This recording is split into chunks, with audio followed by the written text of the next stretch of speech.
sou a Vanessa. Eu sou o Fabiano.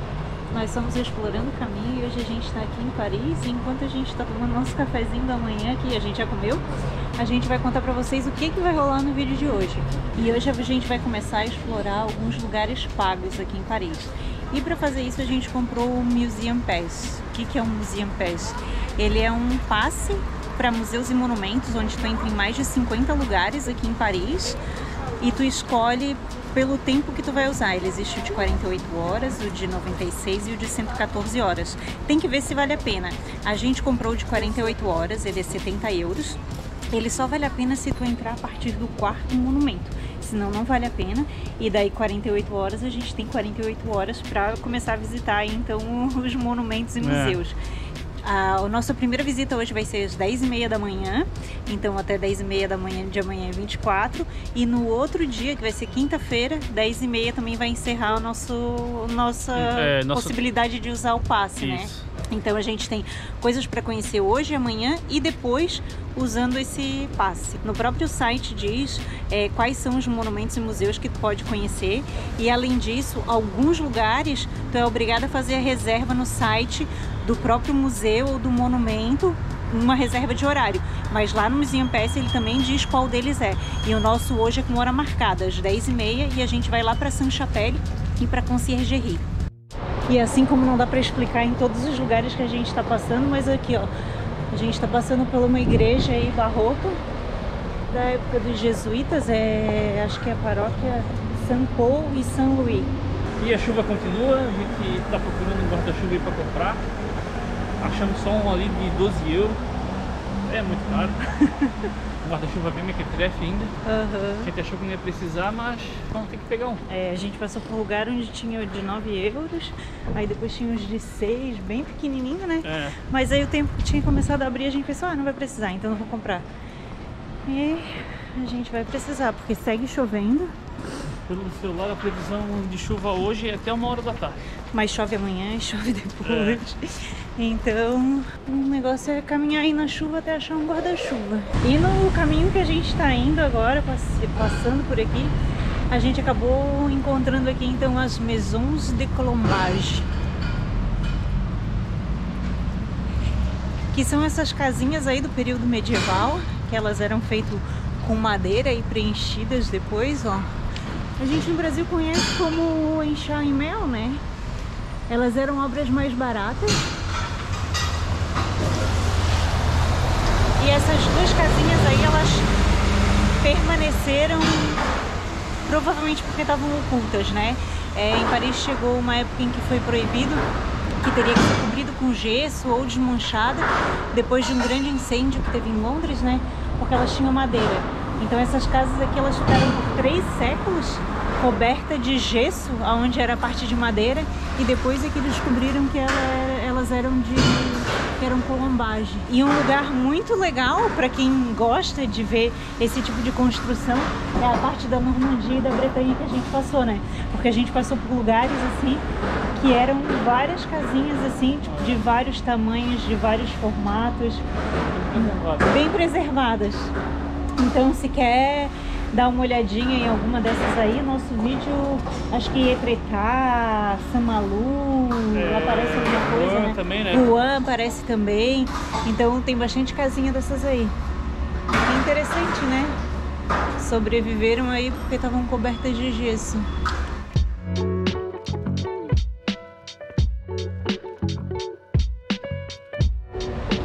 E em vários monumentos aí tem esse totem aqui com a história de Paris.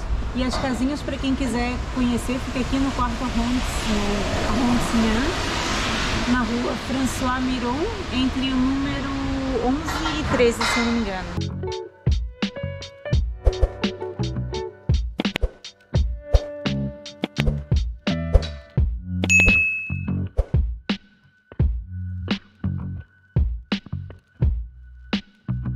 E nós estamos chegando aqui no Hotel de Ville de Paris, que é a Prefeitura de Paris.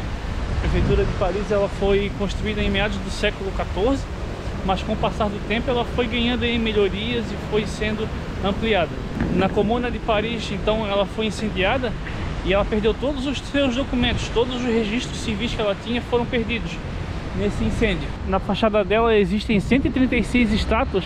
Essas estátuas são de grandes personagens, né, importantes na história da França.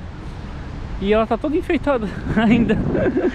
Que feia, na verdade. Da Olimpíada. Na verdade, a gente vinha acompanhando ali nas Olimpíadas e ficava pensando, tomara que eles tirem tudo isso da frente dela, porque é muito bonito e não tiraram. Limparam a cidade quase toda, e eu acho que aqui e na Torre Eiffel a gente vai ver também ainda os arcos das Olimpíadas. Tipo, tá, beleza, é legal, mas a gente queria sim.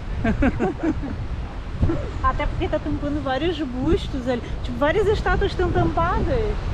Eles escolheram, será? Tipo, ai, tu não merece homenagem. Olha ali, liberté, égalité, fraternité. O Foucault tá lá em cima. Aqui? Não, aqui. Aqui tá o Voltaire. Vamos ver se a gente acha mais alguém aqui que a gente conheça, né?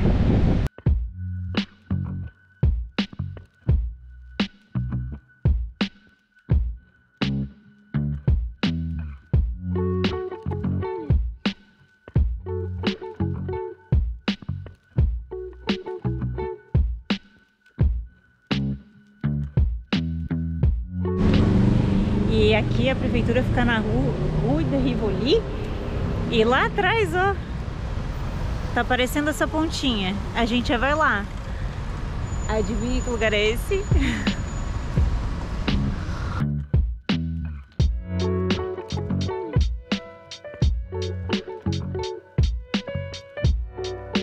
Então, continuando ali pela Rue de Rivoli da prefeitura, a gente chega aqui na Square de la Tour Saint-Jacques, que é a Torre Saint-Jacques. Ela é uma torre que tem 54 metros de altura e é considerada um patrimônio da Unesco. Ela era uma igreja aí, acho que do século XII. A torre veio mais tarde, só que durante a Revolução Francesa ela foi tomada como patrimônio nacional, né? Como todas as instituições religiosas. E acontece que ela foi vendida. Quem comprou usou todas as pedras para outras construções, só que a torre ficou. Dizem que a torre não foi desmanchada porque ela era considerada um dos lugares mais altos aí de Paris na época, né? E outros dizem que ela foi conservada porque era aqui que Pascal fazia suas experiências matemáticas, né? Pascal era um matemático, mas também essa teoria não se confirma. Existem historiadores que dizem que não era aqui que ele fazia as experiências dele. Mas a torre era usada para fazer experiência, né? O Joseph Joubert produziu experiências aqui do pêndulo de Foucault sobre a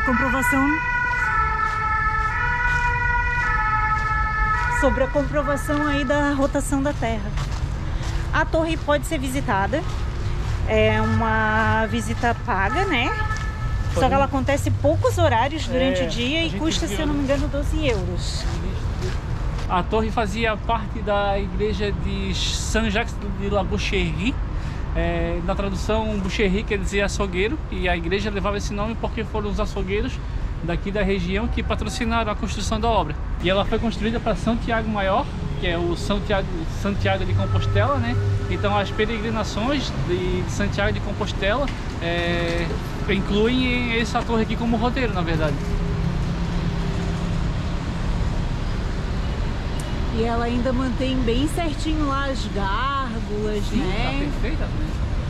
Não sei se ela passou por alguma reconstrução. Então eu acho que o Pascal tá ali dentro, ó. É ele? Não né? Sei. Não sei se é. Faz tempo que eu não vejo ele, eu não reconheço. E outra coisa que eu queria mostrar pra vocês, que a gente já falou antes, né? Que tem vários lugarzinhos aí pra te fazer... pra encher a tua água, né? Durante a tua caminhada aí por Paris. E só lembrando que essa água que a gente toma, ela tem um pouquinho mais de calcário que a água normalmente de alguns lugares do Brasil, né? A gente sente gosto também. E a outra coisa é que ela é água do Sena.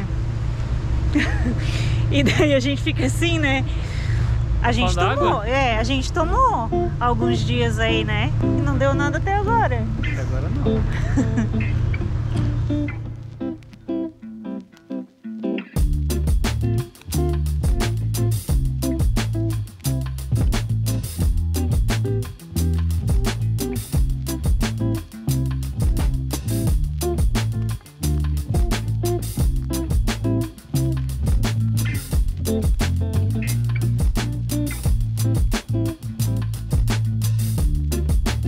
E essa daqui então é a Ponte Notre Dame e a gente está indo em direção ali a Notre Dame. Lá atrás dá pra ver a Conciergerie, que é o que a gente vai visitar depois como atração paga.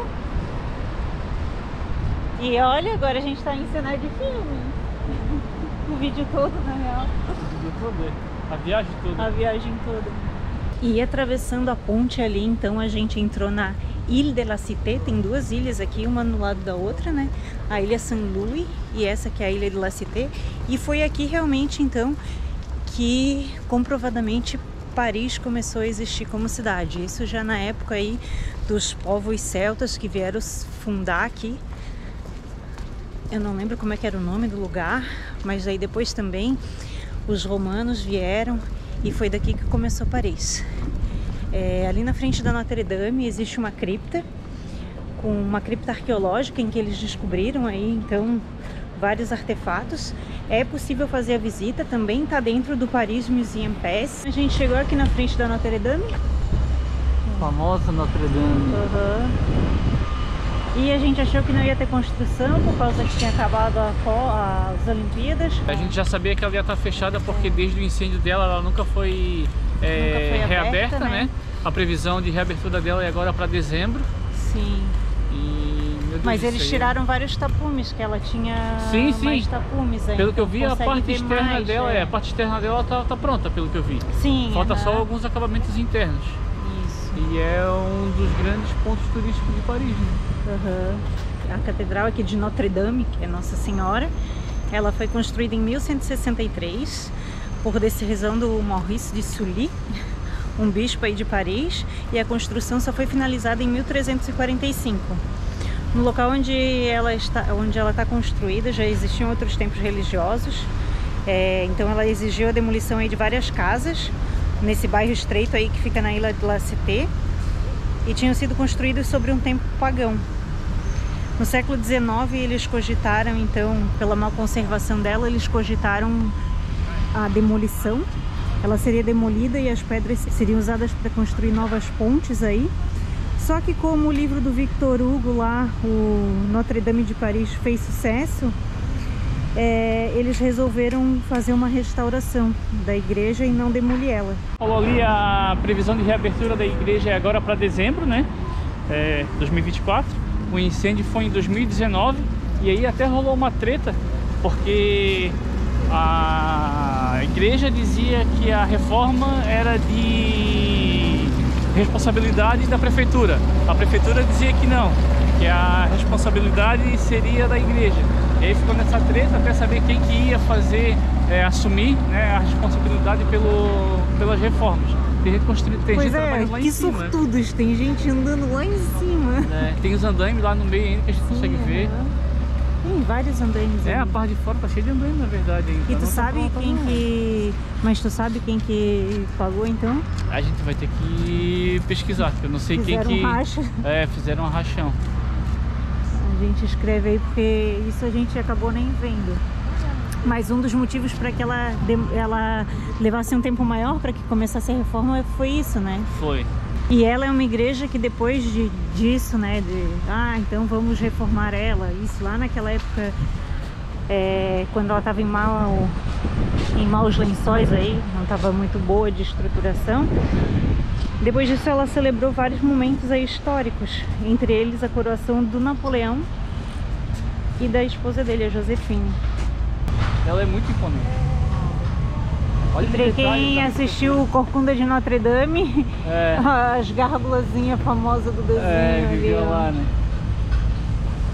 Tem um mito, na verdade. Na verdade, dizem que o Victor Hugo... Dizem, né? Tudo é suposição. Se inspirou, talvez, em uma pessoa que estava aqui ajudando na obra, na construção. Porque nos registros dos funcionários, tinha um cara que era corcunda, né? E daí é tudo claro, suposição, né? Tipo, são coisas que... Criou-se toda uma história de fantasia ao redor da lenda, né? E o ser humano sempre tenta, tipo, fazer com que as coisas se... Olha, a gárgula tá se mexendo, tá dando tchau pra nós. Ai, Fabiano.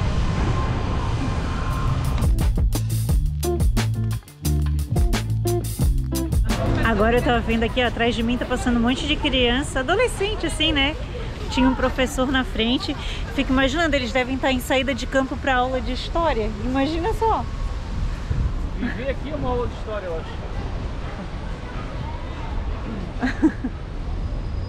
Deve ser legal. Mas é assim como a gente estava conversando, às vezes as coisas acabam se tornando bem banais, assim. Tu nasceu aqui, tipo, é o que tu encontra todos os dias, né? Então, às vezes se torna banal, porque é algo corriqueiro pra ti, já é o normal, padrão.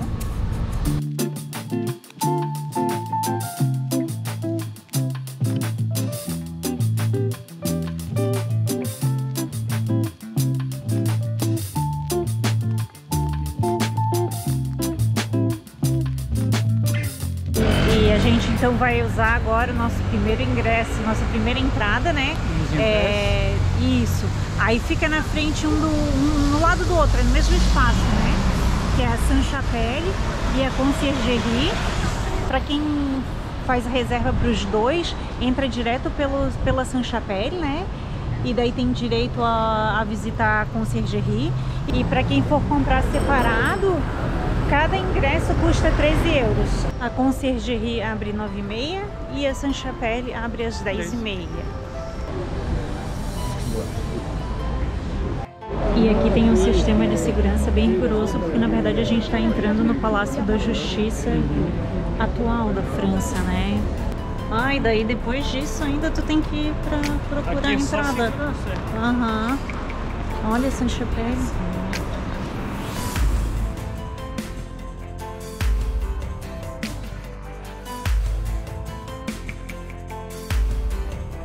E na verdade a gente agendou o horário e eles nem pediram o ingresso aqui da Sainte-Chapelle.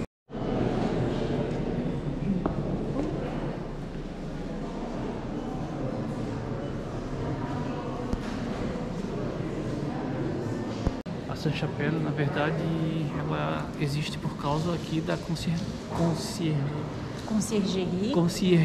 Conciergerie, desde o século VI, ela era a moradia do rei, né? Então, quando Luís IX assumiu, ele queria um lugar para guardar as suas relíquias, né? Então ele mandou construir a Sainte-Chapelle. Ela é do século XIII, né? E as relíquias que ele tinha, que ele queria guardar aqui, eram, dentre elas, as mais famosas, né? A coroa de Cristo, que ele comprou aí. E essa coroa, para comprar, ele gastou meio orçamento do ano... anual do reino. Tipo, Uhum. tudo que ele adquiria, ele gastou. Isso aí já deu uma baita confusão, na verdade. E ele tinha também um pedaço da Vera Cruz, né? Segundo o relato, né, seria a cruz verdadeira de Cristo. Uhum. Aí, quando veio a Revolução Francesa, que todos os lugares religiosos foram tirados, né? O clero foi expulso, a igreja foi saqueada, muitas coisas foram vendidas, mas a coroa de Cristo foi mantida. E ela está lá na Notre Dame. Uhum. E vamos lá, então, para outra sala. Essa primeira antessala aqui que aparece é só souvenir, lembrancinha, de gárgula. Tem umas gárgulas bem bonitas ali, ó. Quanto que é? 6 euros. Tem de leve. Aí os detalhes aqui, ó, flor de lis, que é o símbolo do reino aí. E agora a gente vai lá para Sainte-Chapelle. Ali são 1113 vitrais, representando a história aí do Velho e do Novo Testamento, né, amor? Isso. E tem uma escadinha bem...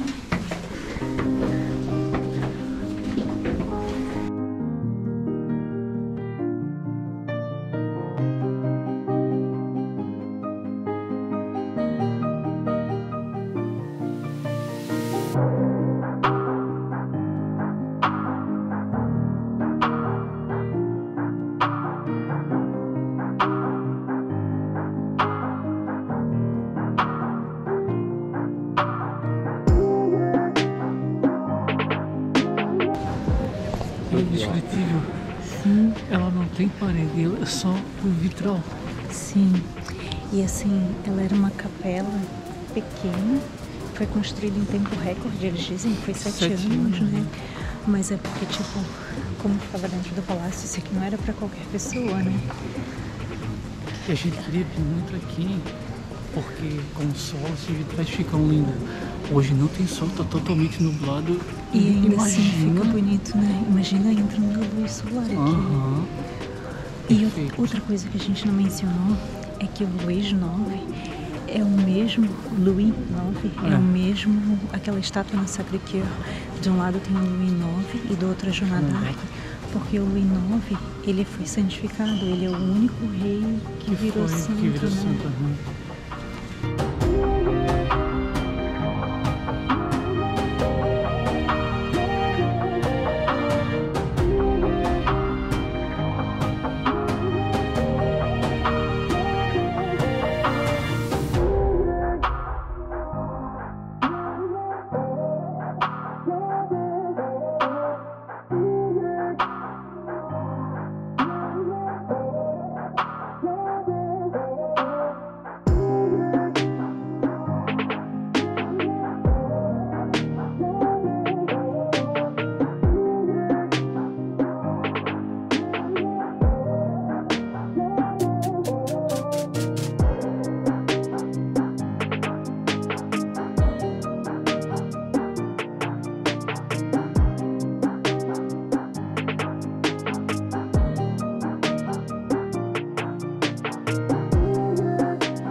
Foi porque a gente fez uma coisa que não podia. A gente foi chamada a atenção no meio de todo mundo. Não podia usar o bastão do pau de selfie, né? Daí o carinha gritou com a gente, mandando a gente fechar.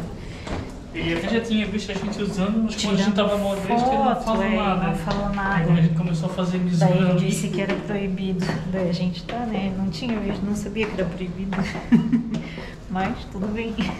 Conseguiu ficar pela metade. A gente queria um 360, mas não deu. Nossa, foi uma visita muito bonita ali, né? Adorei. A gente tava pensando, não vai ter sol e daí os vitrais não vão ficar bonitos. Mas mesmo assim, esfriou pra caramba. Agora a gente sai dali, ele pediu pra pegar a esquerda pra gente entrar na Conciergerie. Vamos ver aonde é a entrada. O mais engraçado é que a gente pergunta uma coisa em uma língua, eles respondem em outra, mas a gente entende. Tem que sair daqui de dentro, então, da onde a gente tá, ó, e entra ali pela esquerda. Vamos lá. Tem mais um controle de segurança, novamente. E a gente passa novamente aí, então, por mais uma revista na hora de entrar aqui na Conciergerie.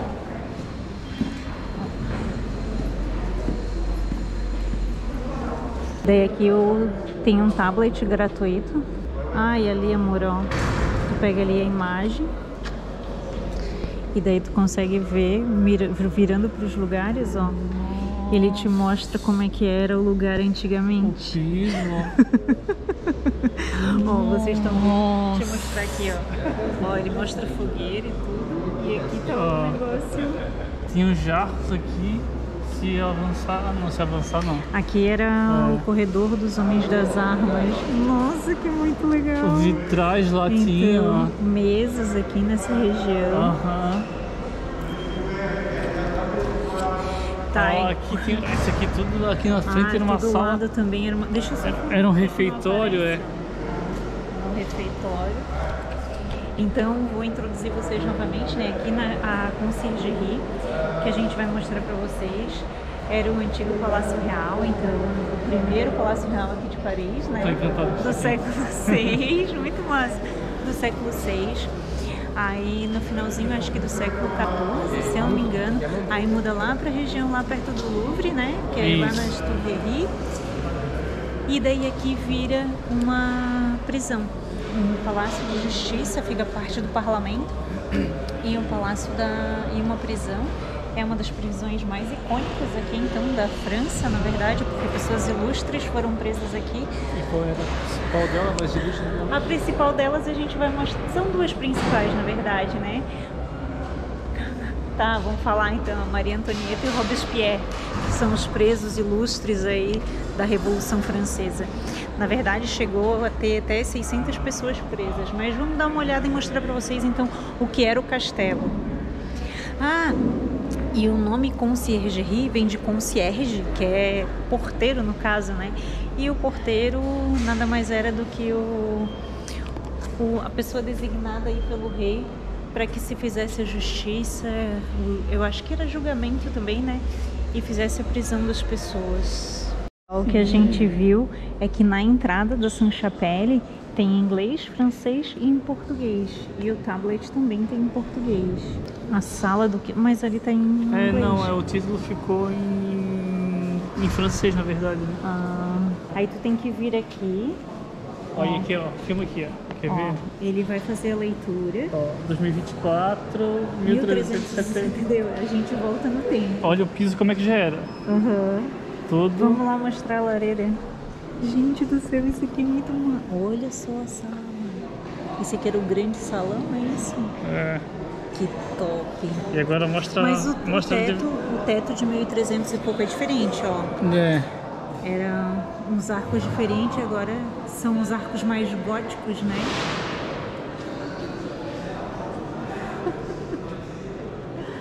Meu Deus do céu! E ele mostra pra gente até mais ou menos como é que era Paris naquela época, em 1300 e pouco.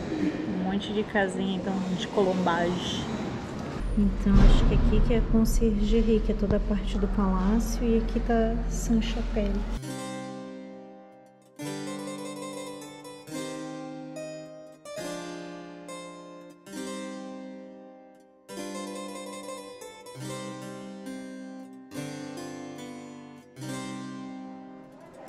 Então agora a gente vai entrar aqui na parte que foi a prisão da Revolução Francesa. E daí aqui eles fizeram também uma réplica, na verdade, de como era. Essa daqui eu acho que era a sala dos caras que cuidavam aí dos presos, né? Porque tem arma, tem as chaves. Aqui eu acho que é uma réplica de uma cela. É uma cela. É. Tesoura, moeda. É, aqui na verdade era a hora que eles iam finalizar a pessoa para ser decapitada, né?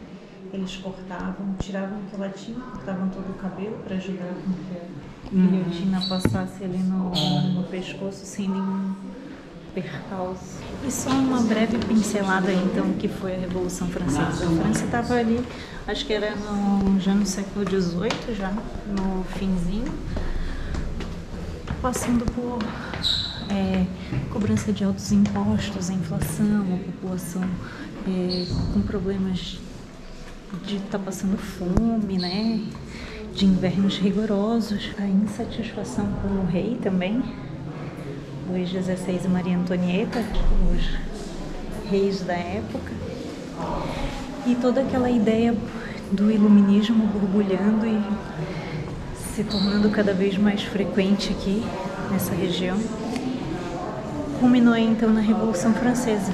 As ideias iluministas de igualdade, liberdade, fraternidade, onde os homens seriam iguais, eles dizem que os homens eram os homens mesmo, tá? Porque as mulheres ficavam um pouquinho de fora disso aí. Então aí as ideias iluministas, elas defendiam a liberdade política, econômica e religiosa de todos perante a lei. Eles criticavam muito o controle da Igreja Católica, embora não fossem contra a crença em Deus, né? E eles defendiam um novo sistema econômico em troca do criticado mercantilismo que existia na época. Eram contra os privilégios aí do clero e da nobreza. Por isso que em vários lugares que a gente passou, a gente fala então que as igrejas foram transformadas em prisão, fábrica, vendidas, né? Justamente por isso, porque o clero foi totalmente destituído aí das construções que eles tinham. E essa parte aqui então era o corredor dos prisioneiros.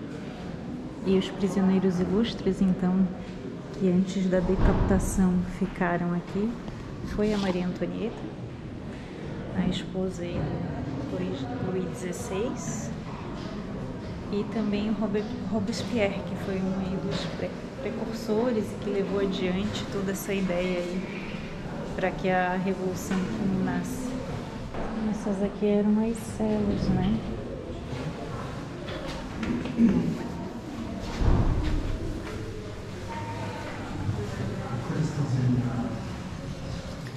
Aqui então tá o busto do Robespierre.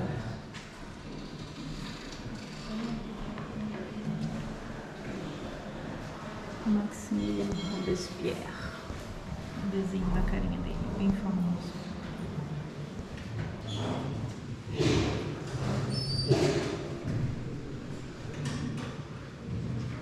E vendo ali as chaves e fechaduras, eu lembrei que esse era o passatempo do Luís XVI, que ele gostava de fazer fechaduras e chaves. Então aqui na parede tem 4.000 nomes de pessoas que ficaram aqui na Conciergerie antes de serem julgadas e mortas. E aqui tem umas pessoas ilustres. E quase passou batido pra gente, escondidinho, mas a gente sabia que existia essa sala aqui, ó. Foi feito um oratório em homenagem a Maria Antonieta, desse lado aqui. E desse lado é o Luís XVI. E ela teve alguns privilégios, né? Porque o concierge na época alugava livro para ela, trazia coisas que não podia, né? Que era proibido aos outros prisioneiros. E ela tinha acesso. E tentaram uma fuga dela daqui. Isso eu não sabia. Aí depois dessa tentativa de fuga foi trocado o concierge. Isso em 1815, quando teve a restauração ali da monarquia pelo Luís XVIII, que é o irmão do Luís XVI, o marido da Maria Antonieta. Ele cria essa sala aqui em homenagem a ela, dentro da própria cela, né, de onde ela tinha ficado presa.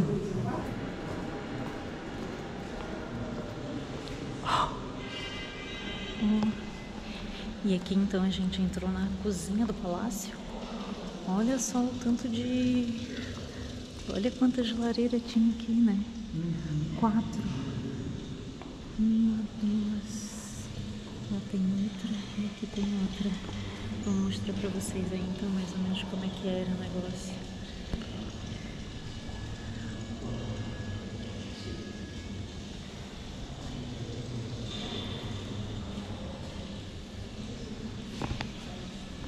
E vai lá dentro, amor, só pra mostrar novamente aí, ó. O tamanho. Ó, só que pelo desenho ali, eu acho que os frangos daquela época eram do teu tamanho. E agora a gente tá saindo aqui da Conciergerie e aproveitar já pra terminar o nosso vídeo, né? É isso aí. Dos lugares que a gente visitou. Isso, em Paris aí tem muita coisa vindo pela frente ainda também, né? Então ainda tem o Louvre, tem Versailles, tem o Museu d'Orsay, tem a Torre Eiffel. A gente já tá um tempão aqui e ainda não viu a torre. Só de longe. Mas continue com a gente então para acompanhar a nossa saga aqui por Paris na chuva. Valeu. É isso aí.